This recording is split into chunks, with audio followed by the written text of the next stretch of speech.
ఇక్కడ 5 ఇయర్స్ నుంచి opposition MLA. ఆయన తెలుగుదేశం పార్టీ నుంచి. ఆయన చింతమనేని ప్రభాకర్. ఆయనకి కోడిపుంజులు, కోడి పందాలు, లేకపోతే కేసులు, ఆఫీసర్లను కొడతాము, ఇటువంటి వెన్నతో పెట్టిన విద్య ఆయనకి.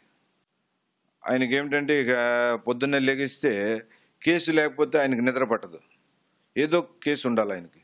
కేసు ఉంటేనే ప్రశాంతంగా పడుకుంటాడు. ఆయన పబ్లిక్కి సేవ చేస్తానని చెప్పేది కల్లబొల్లి కౌర్లు. మొన్నటి వరకు అపోజిషన్లో ఉన్నాను కాబట్టి చేయలేను అంటాడు. ఆయన ఏమి చేయలేడు.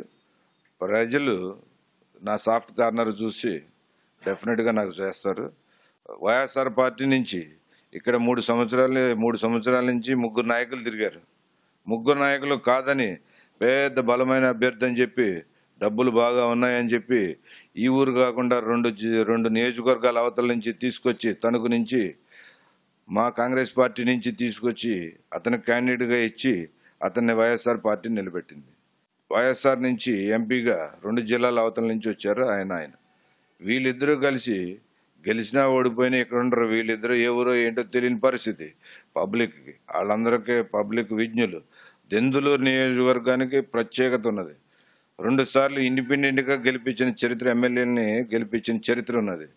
కాబట్టి డెఫినెట్గా నేను లోకల్ ఏ పదవిని ఆశించకుండా ప్రజలకు సేవ చేస్తున్నాను. అదే నాకు శ్రీరామ రక్ష.